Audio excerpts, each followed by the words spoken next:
Picture this. Michael Schumacher, seven-time world champion sitting in front of cameras after breaking the most sacred record in Formula One. 91 wins, more than anyone in history. And instead of celebrating, he's fighting back tears. Why? Because he'd just surpassed a ghost, a man who died chasing perfection on a racetrack in Italy 10 years earlier. May 1st, 1994, Imola, Italy. If you weren't watching F1 back then, let me paint you the picture. Ayrton Senna wasn't just a driver, he was a force of nature.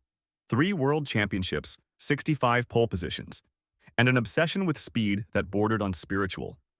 The man could find grip where others found only prayer. But 1994 was different.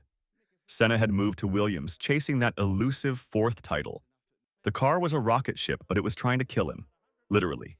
The new regulations had banned all the electronic aids, making these machines savage, unpredictable beasts. That weekend started like a nightmare. Rubens Barrichello crashed so hard on Friday, they airlifted him to hospital. Saturday, rookie Roland Ratzenberger didn't make it home.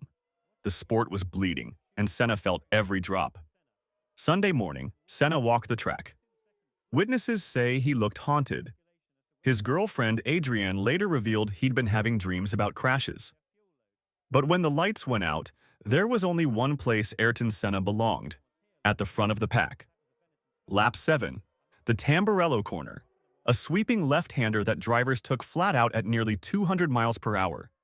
Senna's Williams suddenly snapped right, like an invisible hand had grabbed the wheel. The car launched straight into the concrete barrier at unimaginable speed. For 13 seconds, the world held its breath. Then, the cameras found him, slumped in the cockpit motionless. Professor Sid Watkins, F1's chief medical officer and Senna's close friend, knew immediately. The sport had lost its greatest artist. Fast forward 10 years. Spa-Francorchamps, 2006. Michael Schumacher had just won his 91st Grand Prix, breaking Senna's all-time record. The German had dominated F1 for over a decade, but this moment felt different. In the post-race interview, a journalist asked about surpassing Senna's record. Michael paused, looked down, and his voice cracked, "I was just thinking about Ayrton. He was my idol growing up and—" The tears came then. This man who'd been ruthless, calculating, unstoppable, reduced to a grieving fanboy, remembering the hero he'd never gotten to truly race against. You see, that's what made Schumacher's tears so powerful. It wasn't just about numbers or records.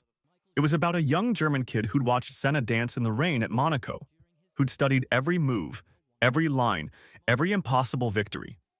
Michael had spent his entire career chasing a ghost, and when he finally caught him, all he felt was loss.